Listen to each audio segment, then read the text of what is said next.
Nah, jadi ini diadopsi Konvensi Jenewa 1, 2, 3, dan 4 ini diadopsi di hari ini secara bersamaan. Kemudian hari ini tuh sudah banyak perhimpunan nasional juga yang berdiri, yang bekerja sama dengan erat dengan ICRC.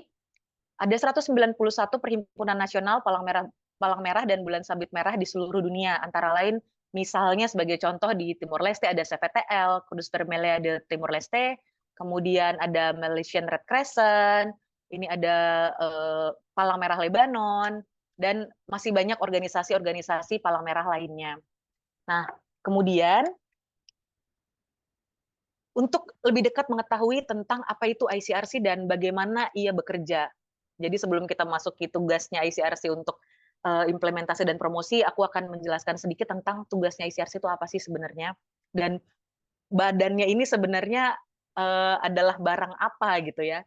Nah, ICRC sering mendapat pertanyaan, apakah ICRC itu merupakan salah satu badan PBB? Apakah dia NGO atau political group atau kelompok aktivis, atau mungkin apakah ini badan pengawas untuk tujuan yudisial, nanti laporan ICRC dibawa pengadilan dan lain sebagainya. Ternyata ICRC bukanlah sesuatu dari daftar-daftar ini, begitu. Jadi ICRC itu adalah lembaga sendiri yang kita sebut statusnya itu sui generis. Nah, apa itu sui generis? Sui generis adalah lembaga dengan statusnya sendiri, gitu. Jadi dia memiliki status yang agak unik sebenarnya di mata dunia internasional, karena ICRC ini sebenarnya adalah lembaga swasta yang berdiri berdasarkan hukum Swiss. Jadi hukum negara Swiss ini yang menjadi official ininya ICRC sebenarnya. Tapi ICRC kemudian mendapatkan atau memperoleh mandat dari komunitas internasional, dari negara-negara, berdasarkan Konvensi-Konvensi Jenewa 1949, juga dari protokol-protokol tambahannya, serta dari Statuta Gerakan Palang Merah dan Bulan Sabit Merah Internasional. Nah, statuta ini adalah semacam perjanjian pembagian tugas yang diakui oleh tadi gerakan-gerakan Palang Merah dan Bulan Sabit Merah Internasional yang terdiri dari ICRC, IFRC, International Federation tadi, dan National Societies atau perhimpunan-perhimpunan nasional di seluruh dunia. Jadi inilah berangkat dari status sui generis inilah ICRC bekerja. Kemudian, oke.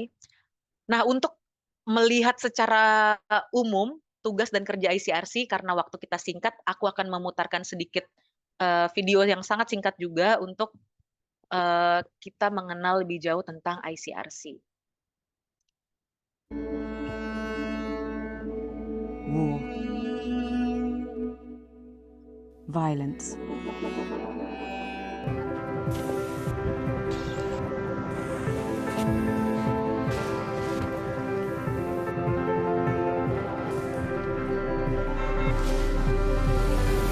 This is when we, the International Committee of the Red Cross, step into action.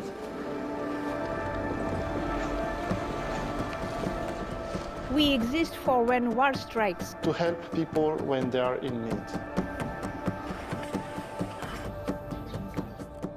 Because we are neutral. We work on either side of a front line to bring in food, water, and medicine. And restore essential infrastructure. Because we are impartial, we help people based on their need. Not which side do I support. We have a mandate under the Geneva Conventions. To protect people caught up in war. And to work for detainees. To be treated humanely. Every day, from the diplomatic level to the battlefield, we remind all sides that wars have limits. We work with family to find loved one they lost.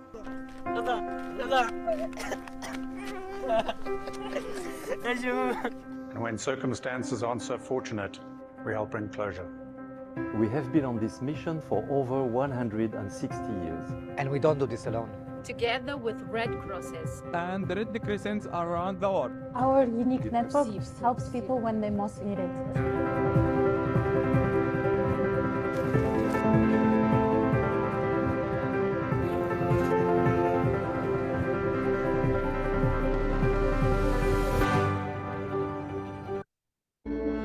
Oke, jadi tadi itu gambaran tentang kegiatan ICRC secara umum dan kita masuk ke pokok pembahasan yang kedua.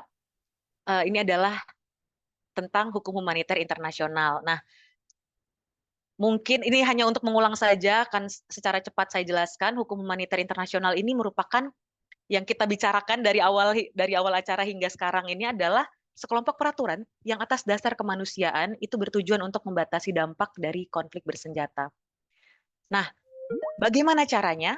IHL atau hukum humaniter mempunyai 2 pilar utama yang kita gunakan untuk mencapai tujuan ini. Yang pertama adalah dengan melindungi mereka yang tidak atau tidak lagi terlibat dalam pertempuran. Nah, kemudian yang kedua adalah dengan cara membatasi, melarang alat dan cara berperang yang menimbulkan dampak yang berlebihan. Nah, upaya-upaya tersebut tertuang semuanya di dalam Geneva Conventions dan Additional Protocols-nya. Kemudian, untuk membayangkan mengapa ada IHL, mengapa ada hukum humaniter, karena memang di dalam perang itu tentu sudah ada kepentingan militer yang harus dicapai oleh para pihak yang bertempur, tapi bagaimana kita menyeimbangkannya dengan kemanusiaan.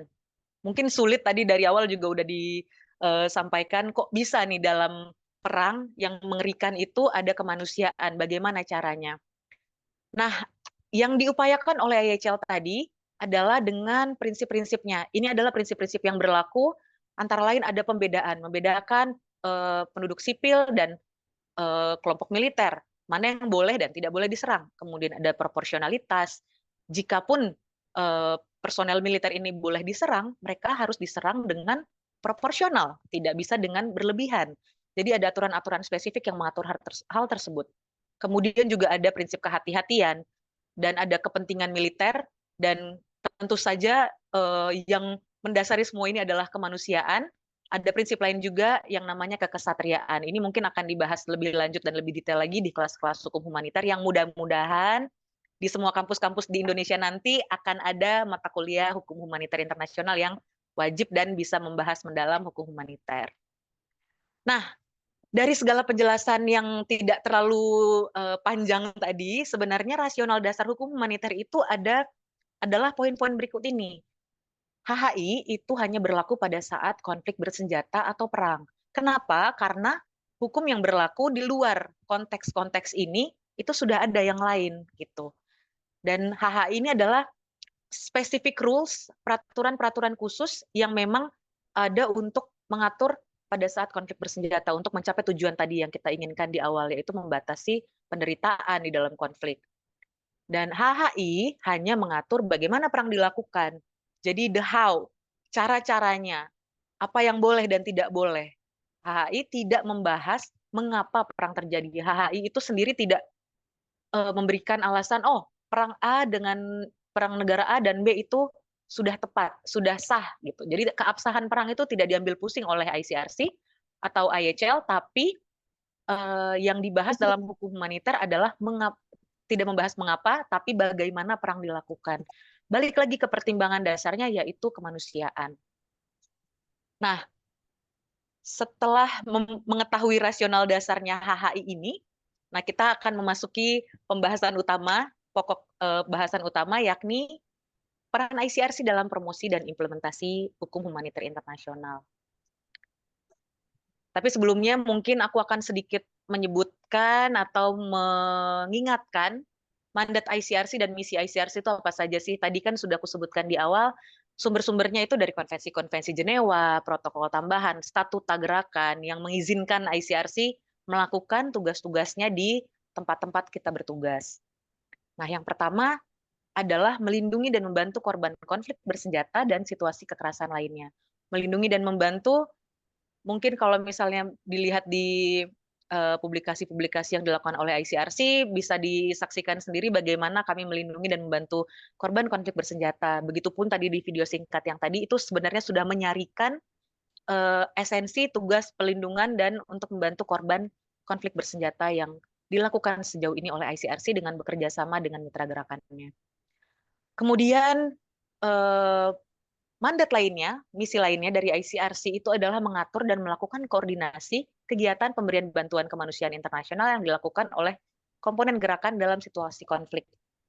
Jadi kadang-kadang banyak sekali aktor yang terlibat di dalam sebuah konflik, tidak hanya organisasi-organisasi seperti ICRC, tapi juga ada organisasi bantuan lainnya, terus juga mitra-mitra gerakan seperti misalnya Palang Merah A, B, C, D itu datang untuk membantu.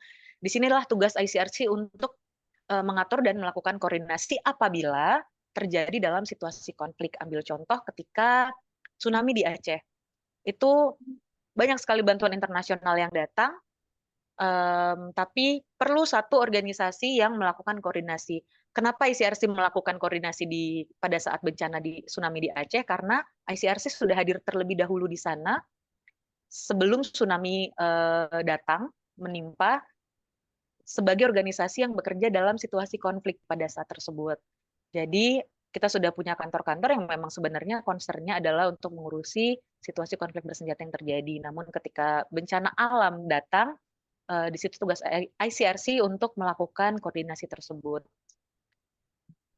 Nah, yang ketiga yang sangat penting yang kita lakukan baik di masa damai maupun yang tidak damai-damai amat. Jadi ICRC mendukung negara-negara, mendukung semua pihak-pihak dalam Konvensi Jenewa untuk melakukan promosi dan memastikan kepatuhan atas aturan hukum humaniter internasional serta pengembangannya. Jadi selain kita mempromosikan, kita juga mengawal dan membantu dalam dialog-dialog terkait pengembangan hukum humaniter internasional ini sendiri. Nah, secara umum kegiatan dan pendekatan ICRC itu sebenarnya cukup banyak. Kalau misalnya mengunjungi websitenya ICRC itu ada banyak sekali daftar-daftar kegiatan ICRC di negara A, B, C, dan apa yang dilakukan pada saat-saat tertentu. Nah, antara lain inilah list yang kami lakukan, tapi yang saya highlight itu adalah building respect for the law, yaitu membangun penghormatan atas hukum itu sendiri, hukum humaniter internasional terkhususnya. Bagaimana caranya? Ya sebenarnya banyak sekali caranya. Ini sebenarnya hanya pilar-pilar. Banyak sekali caranya, yakni misalnya bekerja sama dengan teman-teman di Pantap. Bolak-balik kita diskusi banyak hal ya, Mas Ardi, soal pengembangan hukum humaniter. Mulai dari tadi pelindungan cagar budaya, kita berdiskusi, kita membuat dialog, bahkan kita mengundang pakar-pakar untuk mengetahui sejauh mana kita bisa di Indonesia atau di sekitar region atau dimanapun kita dapat menegakkan hukum humaniter terkait pelindungan misalnya tadi cagar budaya, atau misalnya yang lagi ngetren nih cyber war gitu. Cyber warfare ini gimana sih sebenarnya pengaturannya? Apakah Konvensi Jenewa yang usianya sudah aki-aki ini yang udah tua sekali ini masih relevan hari ini gitu? Nah, jadi ini itulah di sinilah ICRC masuk dan membantu diskusi-diskusi tidak hanya dengan negara-negara tapi juga dengan misalnya yang saya lakukan sekarang adalah diskusi dengan akademisi, dengan Bu Kristi itu sudah nggak kehitung lagi Bu ya, kita saling bekerja sama dan saling meminta bantuan juga untuk berkonsultasi terkait topik-topik tertentu. Kemudian juga hari ini dengan Untirta, di mana saya dan teman-teman berkesempatan untuk mempromosikan ICRC serta tugas-tugasnya. Jadi ini adalah salah satu cara yang kita lakukan untuk untuk mematuhi dan memastikan kepatuhan atas hukum humaniter internasional, menyebarluaskan hukum itu sendiri seluas-luasnya dengan cara-cara yang dapat kita lakukan. Nah, iya. Oh, sudah mau habis Bu ya waktunya. Oke, ini saya akan ngebut. Nah, implementasinya itu bagaimana tadi? HHI itu sebenarnya udah disebutkan berulang-ulang di awal oleh Bu Kristi tadi tentang tugasnya siapa sih sebenarnya implementasi. Ini sebenarnya tugas utama dari negara-negara. Namun ICRC mendukung negara-negara tersebut untuk menyebarluaskan dan menghormati HHI. Bentuk dukungannya seperti apa? Sudah dijelaskan juga secara singkat, yaitu melalui platform-platformnya ICRC. Dengan melakukan diseminasi pengajaran di negara-negara tempat ICRC bekerja. Kemudian selain itu, selain yang kita lakukan secara publik, kita juga melakukan dialog-dialog bilateral dan konfidensial dengan negara-negara terkait hal-hal yang memang harus kita bicarakan tidak secara publik dengan negara-negara. Misalnya ditemukan concern tertentu atau kekhawatiran tertentu tentang mungkin adanya dugaan pelanggaran hukum humaniter atau hal-hal yang menuju ke sana.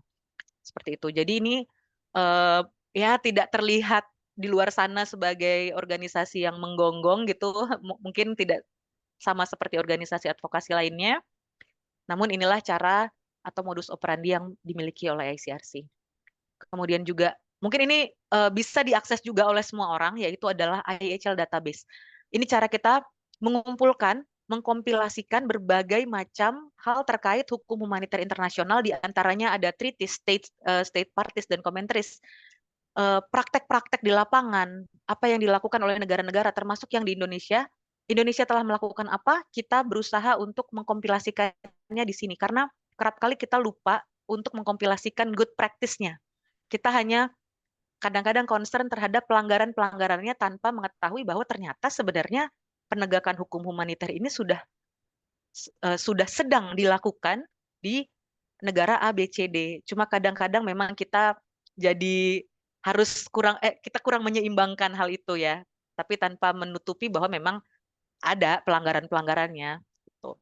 Nah, kemudian di kompilasi tersebut di IHL database ini juga ada customary international humanitarian law. Tadi Bu Kristi mengambil misalnya tadi Rule 139, Rule 143 itu ada kompilasinya di sini. Ada lebih dari 150-an customary international law yang kita kumpulkan di sini. Kemudian juga ada national practice. Nah, untuk menutup maaf ya Ibu, ini terakhir janji. Ini untuk menutup presentasi saya, pemaparan saya. Ini mungkin dari teman-teman masih banyak pertanyaan-pertanyaan soal ICRC kenapa nggak begini, kenapa nggak begitu, ICRC kenapa cuma bisa ini gitu, dan kenapa implementasinya seperti ini. Mungkin ini sebuah video yang dapat merangkum. We, as the International Committee of the Red Cross, are often asked why we don't stop wars, and it's a fair question. The truth is, as an independent and neutral humanitarian organization, we don't have the power to stop wars. But we play a critical role in protecting and assisting people who are caught up in conflicts. So we provide medical care, food, shelter, and other essential services. We also work to protect and promote respect for the laws of armed conflicts. So we may not be able to stop wars, but we're still making a difference for people impacted by them. We will continue insisting that even wars have limits. Oke, terima kasih banyak Bu. Saya kembalikan kepada Bu Eva selaku moderator. Nanti mungkin pertanyaan dan jawaban bisa kita diskusikan di akhir ya. Terima kasih. Terima kasih Mbak Ursula. Mohon maaf kalau terbatas, tapi saya yakin pertanyaannya sudah banyak sekali dengan ekspresi. Nanti mungkin kita buka sedikit berdiskusi. Selanjutnya ada Dr. Daniel, silakan. Silakan Dr. Daniel itu waktunya mungkin hanya sekali. Terima kasih.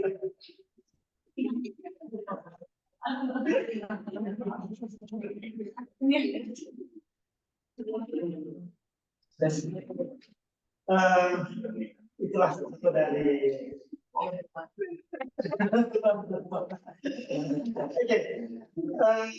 terima kasih. Assalamualaikum warahmatullahi wabarakatuh.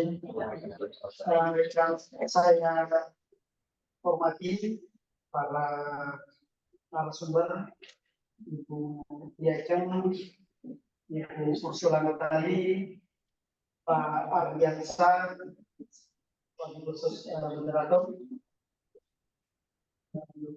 yang saya hormati juga rekan-rekan dosen Fakultas Hukum UNER serta dari mahasiswa yang saya banggakan. Tadi sudah kita dengarkan sumber menyampaikan beberapa hal terkait dengan hukum humaniter internasional. Tetapi sebelum masuk ke sana, saya sempat menangkap beberapa hal apa yang disampaikan khususnya Ursula Natali terkait dengan semoga hal ini dipelajari di semua dokumen ini. saya sangat merespon itu, Ibu Ursula. Kami sudah melakukan sebuah terobosan yang cukup jauh justru menjadikan hukum humaniter ini sebagai mata kuliah wajib. Tetapi sungguh sangat disayangkan dari sekian tahun yang lalu kami selalu mengusulkan agar ada mahasiswa fakultas hukum Untirta itu yang bisa magang, yang bisa lolos magang di ICRC, tetapi hingga hari ini tidak ada satupun permohonan kami yang terima atau di ACC. Yang selalu magang itu adalah itu dari kampus yang itu lagi, dan itu lagi. Ya, ini sebuah kritik bagi ICRC. Jadi saya mulai mengenal ICRC itu sejak tahun 2005. Ya, tetapi dan sejak itu juga saya selalu mengusulkan itu. Saya masih di perguruan tinggi di Jakarta, dan tapi alhamdulillah sampai hari ini belum. Mudah-mudahan ini menjadi catatan tersendiri, karena kalau saya tidak salah kita sudah pernah bekerja sama sebelumnya. Saat saya masih menjadi ketua bidang hukum internasional juga pernah bekerja sama, dan waktu itu dengan dirinya kita berkomitmen, tapi saya yang komitmen untuk tidak bisa disampaikan. Ya, maaf ini masukan sekaligus kritik mungkin. Ya, pernyataan yang kedua adalah terkait dengan HHI yang masih relevan. Masih relevankah HHI sampai hari ini? Masih, Bu. Ya, HHI hari ini masih relevan, tetapi perlu direvitalisasi. Saya meminjam kalimat dari Prof. Atik itu mengatakan revitalisasi. Hukum humaniter internasional perlu revitalisasi. Makanya saya mencoba pada kesempatan ini untuk menulis sebuah presentasi yang berjudul revitalisasi prinsip utama hukum humaniter internasional. Kenapa perlu revitalisasi? Perlu revitalisasi itu karena terjadi sebuah pergeseran pada hari ini. Ya, terjadi sebuah pergeseran terhadap prinsip-prinsip hukum humaniter internasional. Ya. Kenapa saya katakan terjadi sebuah pergeseran? Karena adanya perbedaan penafsiran. Kalau tadi Pak Ardiansa kemudian mengatakan bahwa terkait dengan apalagi tata ruang objek militer, saya pikir bukan hanya di situ saja, tetapi kita bisa melihat bagaimana Amerika, Inggris, dalam manual of militernya itu berbeda-beda dalam hal penafsiran terhadap Konvensi Jenewa 1949 atau terkait dengan objek militer. Di Amerika, ya, dalam manual of militernya, kalau saya tidak salah, mohon koreksi, di sana dikatakan bahwa jika objek militer itu bersebelahan dengan objek sipil, maka objek sipil itu sah untuk dihancurkan. Sedangkan Inggris tidak. Jika objek sipil itu benar-benar berkontribusi terhadap objek militer yang ada di sebelahnya, maka barulah sah untuk diserang. Nah, ini adalah perbedaan penafsiran. Perbedaan penafsiran inilah yang kemudian menyebabkan hukum humaniter internasional ini terkadang dianggap tidak memanusiawikan perang itu sendiri. Tadi Bu Kristen mengatakan bahwa apakah benar hukum humaniter itu memanusiakan perang? Benarkah demikian? Sementara kan hukum humaniter itu tidak ada satu klausul pun, pasal pun yang melarang perang. Bisa dicek mungkin mulai dari Konvensi Jenewa 1, 2, 3, dan 4, itu tidak ada. Tidak ada yang melarang perang. Yang ada adalah memberikan perlindungan dan pembatasan. Perlindungan kepada siapa? Perlindungan kepada orang-orang yang tidak lagi turut serta di dalam perang. Nah, Bapak dan Ibu sekalian serta adik sekalian, tadi sudah disampaikan juga bahwa sesungguhnya hukum humaniter ini adalah satu perjanjian, Konvensi Jenewa 1949 adalah satu perjanjian internasional yang paling banyak diratifikasi oleh negara. Ya. Kalau saya tidak salah itu sekitar 190-an negara yang sudah meratifikasinya. Kalau saya tidak salah. Hampir sama dengan jumlah negara di dunia ini. Nah, ini menunjukkan bahwa negara-negara memiliki ketertarikan terhadap hukum humaniter internasional. Karena konon kalau tidak mematuhi hukum humaniter internasional dianggap sebagai negara yang tidak beradab. Oleh karena itu, di masa perang nilai kemanusiaan harus dipatuhi, bahkan dengan musuh sekalipun. Di dalam kalau saya salah di dalam perang ICRC itu bukan hanya tentara sendiri atau tentara kita sendiri yang harus diberikan pertolongan medis saat perang, tetapi tentara lawan itu jika ditemukan itu sebaiknya diberikan pertolongan medis. Ini belajar dari kasus atau konflik yang terjadi di Solferino, ya, kalau saya tidak salah antara Itali dengan Prancis pada waktu itu, di mana Henry Dunant tadi sudah dijelaskan terjebak di dalam situasi konflik. Nah, rekan-rekan sekalian, Bapak dan sekalian, kalau kita bicara tentang hukum humanitar internasional, hukum humanitar internasional ini sebenarnya adalah sebuah kompromi, ya. Sebuah kompromi antara dua prinsip mendasar. Prinsip mendasar kemanusiaan dan kepentingan militer. Karena ini ada dua prinsip yang saling bertentangan, yaitu prinsip kemanusiaan dan kepentingan militer. Perang itu menghendaki sebuah kemenangan. Upaya-upaya apapun akan dilakukan untuk memenangkan perang itu. Tetapi kemudian hukum humaniter itu lahir. Ada memberikan sebuah batasan. Anda boleh menang. Anda boleh menyerang lawan. Tetapi ada aturan mainnya. Ya, ada aturan mainnya. Jika lawan sudah menyerang, ya, hentikan peperangan itu. Ya. Harus mampu membedakan yang mana sipil, yang mana militer, yang mana objek sipil, yang mana objek militer. Harus proporsional. Kalau hanya sekedar memburu satu orang, ya tidak perlu menggunakan meriam, kecuali meriamnya meriam lina. Kalau meriamnya orang lina, ya balik ulang tentara ini, tembaklah saya. Dan sebagai sebuah negara yang beradab di dalam perang, juga ada yang namanya prinsip kesatriaan atau asas kesatriaan. Saya pikir asas kesatriaan itu sangat penting. Sebuah sekelompok pasukan, misalnya dari negara lain yang sudah tidak berdaya lagi, tidak bisa diserang. Dan yang miris sehingga hari ini dalam hal-hal ketahanan implementasi, di dalam konvensi Den Haag 1899 dan 1907 itu jelas diatur tentang metode perang. Tidak boleh perang di malam hari. Tapi apa yang kita saksikan hari ini di Rusia, di Israel, perang pun terjadi di malam hari. Ya. Perang yang malam hari yang seharusnya beristirahat atau memunculkan kehidupan baru, itu justru membunuh.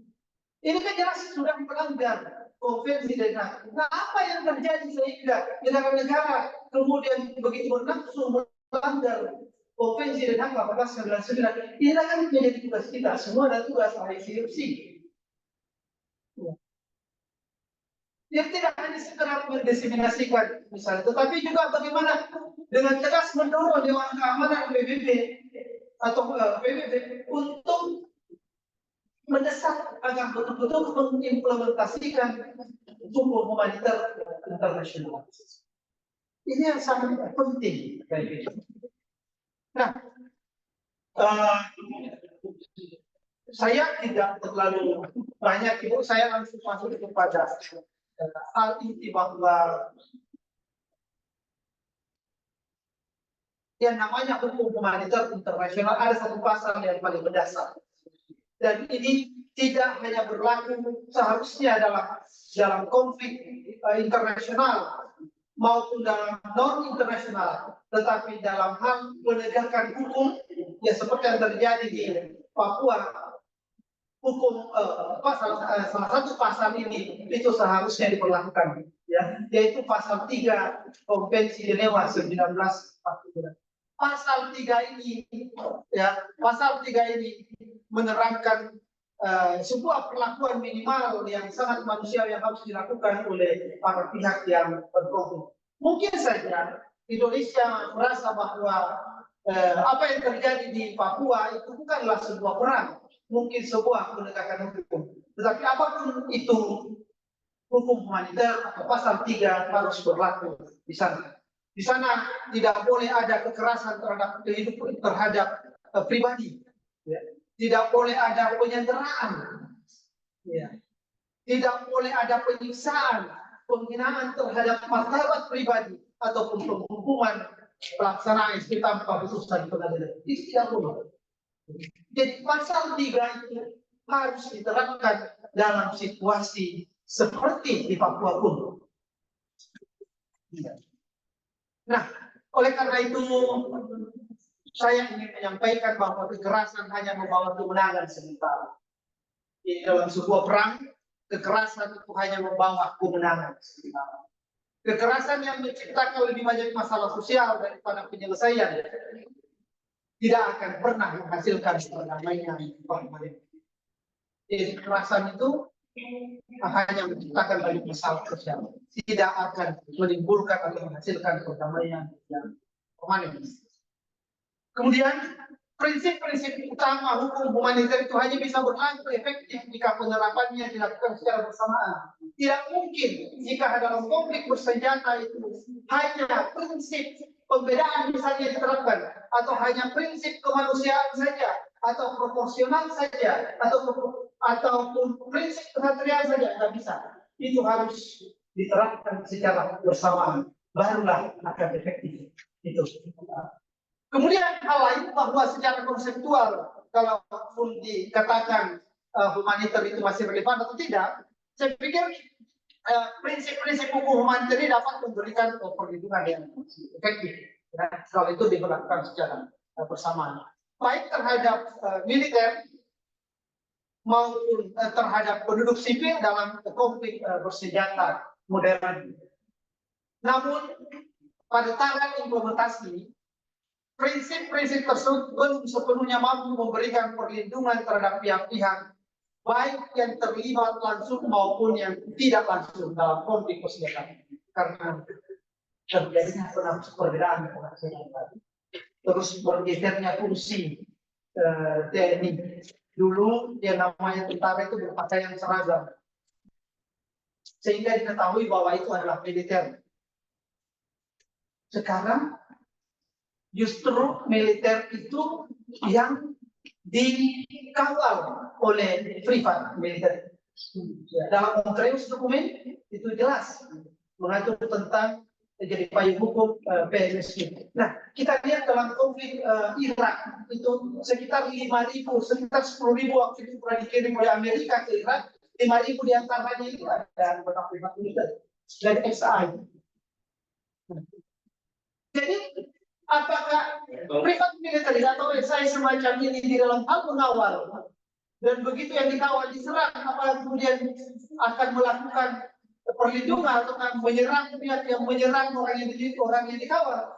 Nah, dalam proses inilah kemudian sulit untuk menentukan apakah BNI berhak menyerang sesuatu yang diserang, berhak mendapatkan status sebagai tawanan perang atau tidak. Jadi sekali lagi ingin saya pertegas bahwa kurang efektifnya sekarang hukum humaniter internasional itu karena perbedaan penafsiran, dan yang kedua perbedaan penafsiran khususnya terkait atau yang diatur di dalam manual of military negara peserta. Mudah-mudahan Indonesia ke depan dalam hal revitalisasi manual of militernya betul-betul yang memberikan penafsiran yang menguntungkan. Terima kasih. Assalamualaikum warahmatullahi wabarakatuh. Terima kasih Pak. atas diskusinya menarik sekali karena saya tangkap beliau sangat bersemangat ya, sangat bersemangat karena memang pada ini adalah pengajar dari manajemen internasional dan beliau semua sekali fokus.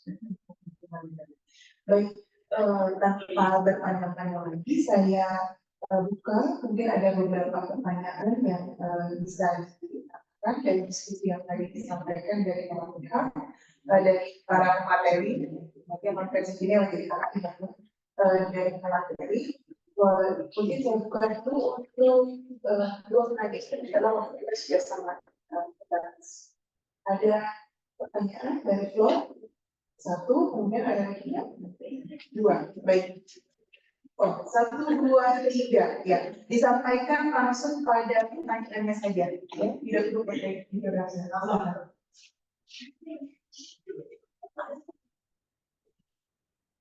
Baik, sebelumnya terima kasih kepada Bapak Ibu yang memberikan saya kesempatan untuk bertanya. Di sini tadi saya mendengar Pak Daniel mengatakan hukum humaniter itu tidak melarang adanya perang, dan hanya ada humaniter hanya mengadakan aturan mainnya saja, dan harus bisa membedakan yang mana negara sipil, yang mana sipil dan yang mana militer. Dan terkait tadi materi ICRC, saya teringat semester kemarin saya pernah belajar tentang hukum humaniter sama Pak Daniel juga. Nah di situ saya masih ingat katanya yang tidak tenaga kesehatan medis atau relawan itu tidak boleh diserang ya Pak. Nah tetapi pada kenyataannya pada kejadian di lapangan yang sebenarnya, terutama pada Israel dan Palestina itu, mereka banyak menyerang tenaga medis, tenaga kesehatan relawan, sehingga sampai banyak yang meninggal Pak. Nah, yang ingin saya tanyakan, apakah hukum humaniter ini hanya sekedar teori-teori yang disampaikan, tetapi tidak sesuai dengan kenyataan yang ada gitu, terutama mengingat tentang kemanusiaan dan tidak boleh membunuh relawan, terutama bayi-bayi seperti itu. Nah, terima kasih untuk pertanyaan saya. Terima kasih. Siapa yang bertanya? Tentang namanya siapa? Nama saya Dinda Ratini. Panggilannya siapa? Dinda. Oke, Dinda. Berikutnya.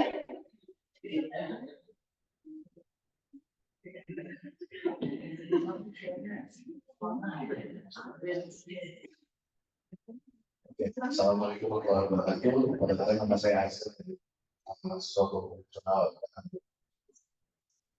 Langsung pada pertanyaan saja.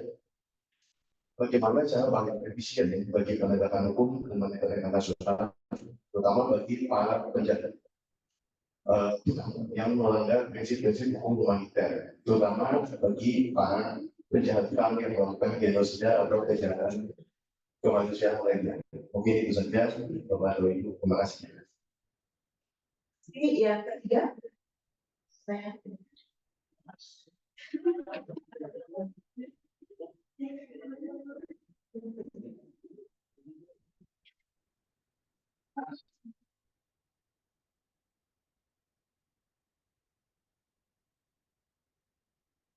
Perkenalkan, saya lagi dari bidang hukum internasional tahun 2020 izin bertanya Pak. Di mana Indonesia merupakan negara yang sangat rentan konflik terhadap horizontalnya sendiri di nasionalnya. Yang di sini kekerasan yang terjadi di Kota Ambon, Provinsi Maluku merupakan salah satu bentuk situasi internal dan tension seperti yang dimaksud dalam pasal 1 ayat 1 kami tadi 1997. Konflik ini telah mengakibatkan korban jiwa dan luka berat yang sangat banyak, pengungsian dan skala besar, ancaman fasilitas publik dan rumah korban serta terlanggarnya hak fundamental korban.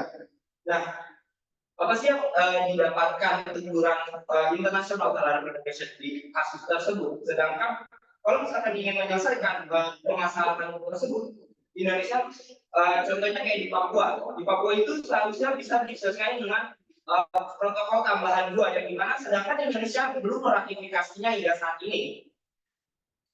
Lebih ke sekian, terima kasih.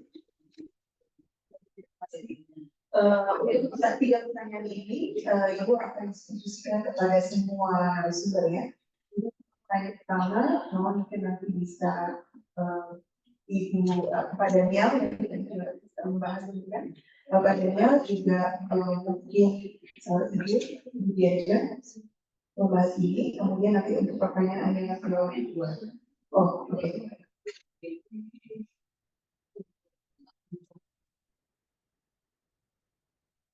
Ya. Waktu itu sangat terbatas, jadi jadi ya, kalau itu satu pertanyaan, satu materi ya. Mungkin yang pertama nanti bisa adanya, ya, kemudian yang kedua studionya. Ini adanya terkait ICRC tadi kan mungkin semua ya bisa memberikan tanggapan juga. Kemudian yang ketiga nanti mungkin dari yang tadi yang nomor 3 terkait dengan konflik yang itu saja. Silakan. Baik.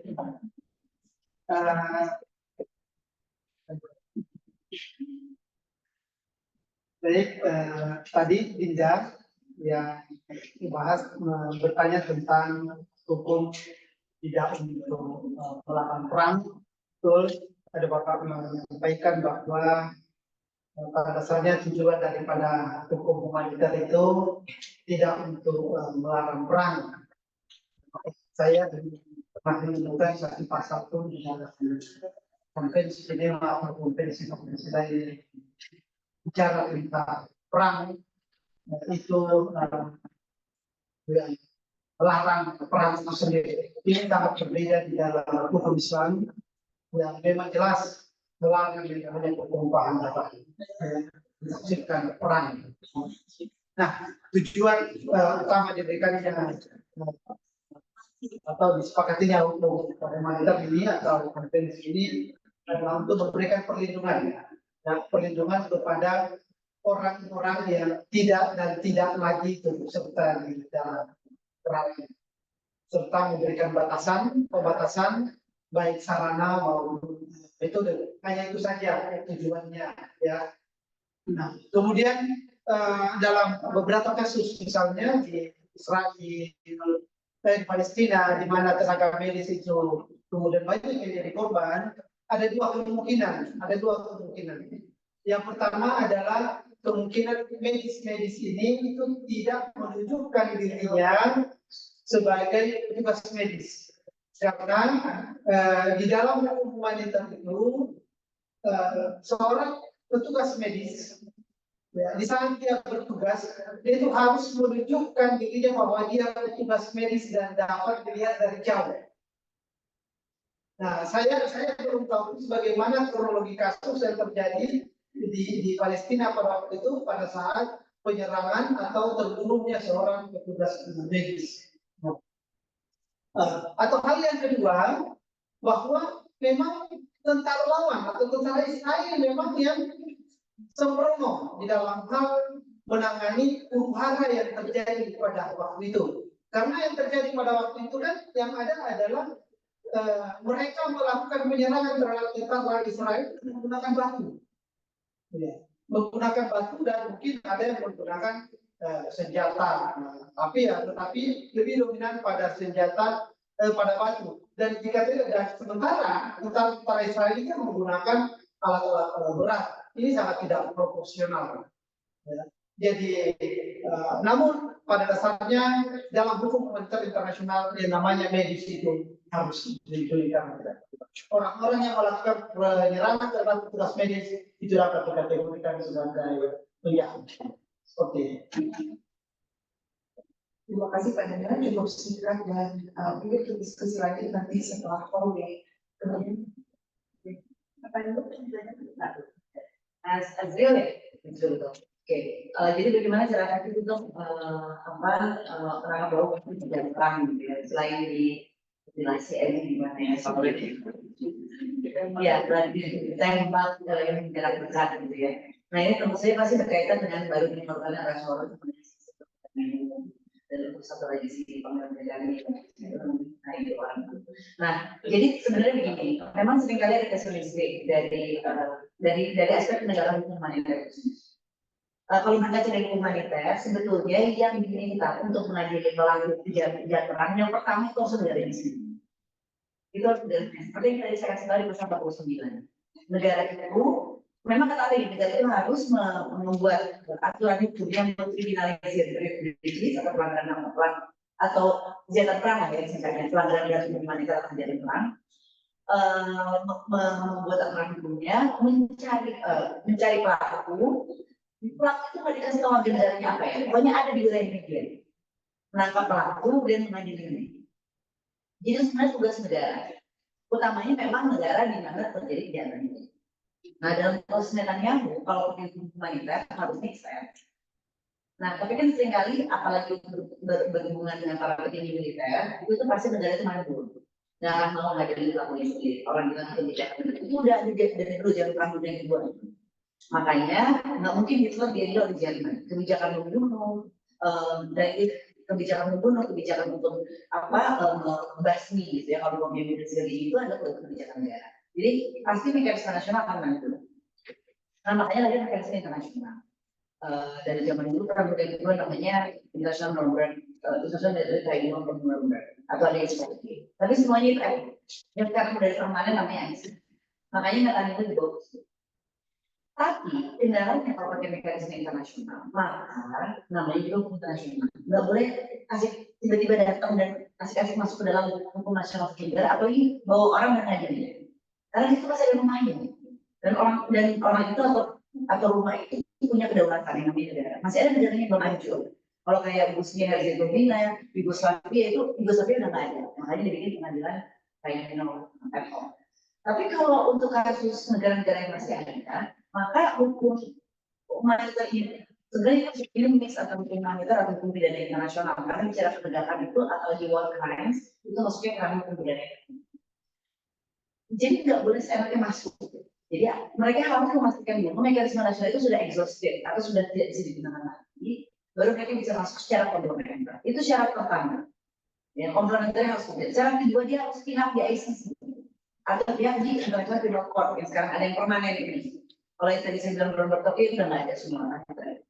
Harus pihak dan kebetulan karena Netanyahu dianggap melakukan tindakan itu di Palestina, Gaza dalam konteks ini. Dan Gaza itu dan Palestina itu sudah menjadi negara pihak dari ICC. Itu sejak tahun 2020 dia kasih ad-hoc-nya, sebelumnya dia pakai deklarasi ad-hoc dan kemudian dia pihak. Jadi berdasarkan teritori. Kalau teritorinya ada di situ, maka ICC punya. Makanya ICC bisa mengeluarkan surat respon untuk Netanyahu. Tapi kendala yang kedua untuk mekanisme internasional adalah mekanisme internasional nggak punya fungsi untuk menangkap. Jadi sangat bergantung pada cooperation dari negara yang bersangkutan. Nggak bisa tiba-tiba ada polisi ICC datang menangkap nggak bisa. Nah biasanya kenapa itu harus negara pihak? Karena negara pihak itu punya kewajiban untuk surrender pelaku itu ke ICC. Cuman masalahnya yang jadi negara pihak Palestina terjadi di Palestina, jadi secara teritori itu Palestina. Tapi pelakunya ada di Israel. Jadi jurisdiksi itu berlaku untuk negara yang menjadi pihak di mana teritori terjadi kejadian. Terlepas siapapun pelakunya, dalam konteks ini terjadi di Palestina, pelaku di Israel.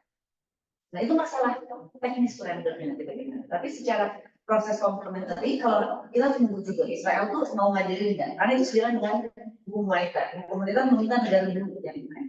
Kalau nggak bisa, maka bisa ada opsi yang lain. Nah mekanisme internasional seperti itu benarnya. Jadi kita tunggukan, itu juga dikeluarkan resolusinya sama ICC untuk kasus Ukraina. Karena Ukraina memberikan efek deklarasi ke ICC untuk wilayah itu kejahatannya bisa dibawa ke ICC. Tapi kan sampai sekarang nggak bisa, karena potensial kan banyak. Ada ICC juga nggak mungkin. Itu beberapa kendala. Kendala yang lain adalah yang bisa salah satu opsi biar nggak terlalu desperate amat yang banyak Mas Azul nih kayaknya itu sudah maksa ngapain dong itu dan mengharapkan tindakan yang maha kuasa gitu ya. Nah ada yang namanya universal jurisdiction. Jadi ketika sudah dicap orang itu dilabelkan melakukan kejahatan internasional di antara kejahatan perang, kejahatan kemanusiaan, genocide atau kejahatan benci, maka mekanisme nasional itu tidak hanya negara yang bersangkutan yang bisa dilakukan, tapi semua negara di dunia. Ketika itu sudah dilabelkan, syaratnya harus dia dianggap melakukan kejahatan internasional. Kalau kejahatan yang biasa nggak boleh. Jadi universal jurisdiction bisa di-trigger sepanjang bisa dipastikan dia juga melakukan kejahatan internasional. Siapa yang benar? Siapapun. Jadi setidaknya Putin, Netanyahu itu dibatasin kalau dia menjalan-jalan ke beberapa negara yang pengen tadi itu. Karena negara itu nggak usah membuktikan ketika dia ingin mengadili apakah tindakan itu terjadi dari yang bersangkutan, orang yang adalah wakil dari yang bersangkutan, atau dia ada hubungannya dengan dia tidak perlu. Karena yang perlu menjadi link untuk mengeksersis universal jurisdiction adalah harus kejahatan internasional sehingga siapapun di dunia ini punya hak untuk mengadili. Itu aja mungkin. Jadi tetap itu yang internasional. Tapi yang dilakukan adalah universal jurisdiction. Dan itu nggak bisa untuk kejahatan biasa. Jadi setidaknya kalau nggak bisa efektif di majelis dia nggak bisa jalan-jalan kemana. Karena udah banyak yang lebih dia untuk majelis. Jadi dia nggak bisa bersama. Terima kasih. Terima kasih Bu Yoja. Mungkin untuk pertanyaan yang dua ini, Ursula mau ada sedikit diskusi, mau menambahkan bagaimana? Enggak sih Bu, sepertinya sudah cukup komprehensif. Terima kasih. Terima kasih. Dan yang pertanyaan ketiga, Pak Ardian masih bersama kami. Iya, baik Ibu, mungkin saya akan menanggapi sedikit terkait dengan pertanyaan ketiga yang, oh ini masih pertanyaan pertama ya Bu ya? Pertanyaan ketiga sekarang Pak. Pertanyaan ketiga, yang Ambon ya? Baik, mungkin yang perlu kita, ini saya mencoba untuk menanggapi, yang perlu kita pahami bersama tadi sebenarnya sudah disampaikan oleh Bu Kristi bahwa terkait dengan universal jurisdiction ya, ada sedikit keterkaitan dengan universal jurisdiction. Tapi sebelum sampai ke situ bahwa ketika kita mau menundukkan diri dan ini dunia internasional bisa masuk ke negara kita, khususnya dalam konflik Ambon itu menurut saya pribadi, koreksi kalau misalnya saya keliru, tapi itu hanya sebatas gangguan keamanan. Jadi itu bukan sebagai satu ancaman yang di mana dunia internasional bisa involve ke dalam situ. Karena tidak enak kalau misalnya memang sudah ada pihak luar atau dunia internasional bisa turun di satu negara itu seperti tidak mempunyai kekuatan lagi. Karena sudah banyak aturan main yang harus kita ikuti, begitu ya, di mana masing-masing negara itu mempunyai pengaturan yang berbeda-beda. Itu yang pertama. Kemudian terkait dengan jika dunia internasional itu masuk, gitu ya, dikhawatirkan. Nah ini yang menjadi concern kami terhadap teman-teman di TNI. Kenapa juga kami juga belum kemarin akhirnya hasil rekomendasi kami itu belum dianggap perlu untuk melakukan ratifikasi protokol 2 karena di dalamnya itu adalah ada isu terkait dengan universal jurisdiction di mana teman-teman TNI ini masih trauma dengan istilah itu. Ini mungkin berat saya menyampaikan ini, tapi itu yang terjadi di TNI, di mana mereka khawatir terhadap khususnya peristiwa di Timur Timur, begitu ya, karena sudah ada banyak informasi yang beredar bahwa telah terjadi pelanggaran berat dan Indonesia masuk kategori melakukan kejahatan perang di saat itu, gitu kan. Tetapi secara logika bahwa pada saat peristiwa Timor Leste pun itu sebenarnya masih di wilayah domestik Indonesia, itu urusan domestik Indonesia sebenarnya, dan itu bisa terlihat bahwa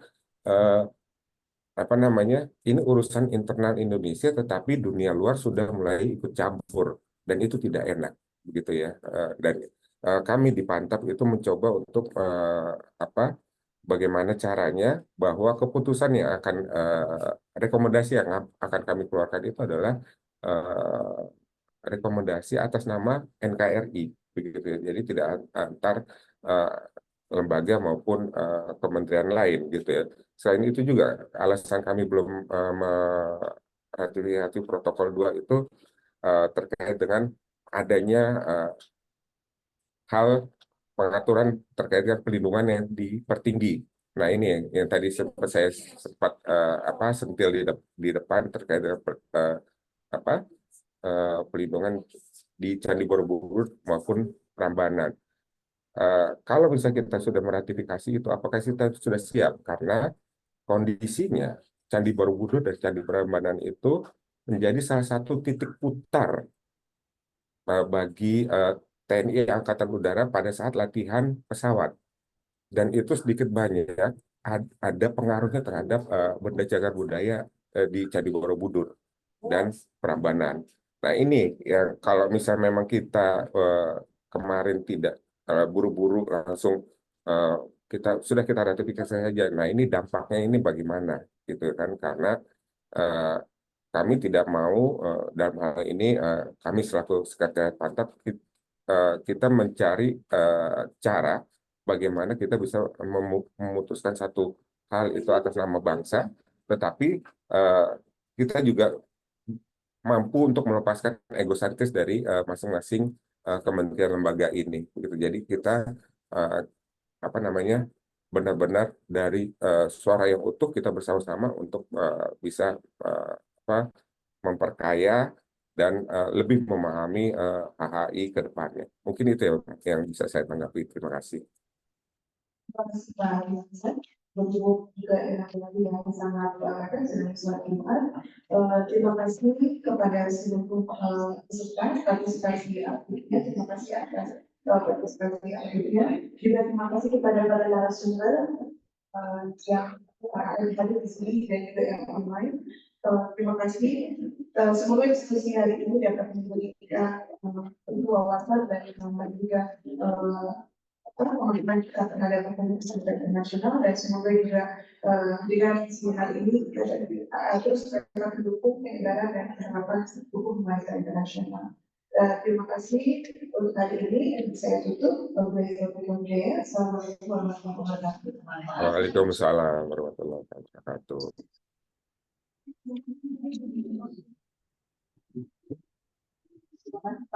Bapak Ibu, terima kasih banyak semuanya. Saya pamit juga Ibu ya. Dan Bu Kristi, Bu Eva, Pak Daniel. Terima kasih Ibu Terima kasih, Eva, Mas Argi juga. Bu Dadah. Daniel, Mbak Ursula, sehat-sehat semua. Sehat-sehat semua, aku izin live. Ya, kalau untuk Bu Kristi kita tunggu tanggal mainnya Bu Kristi ya.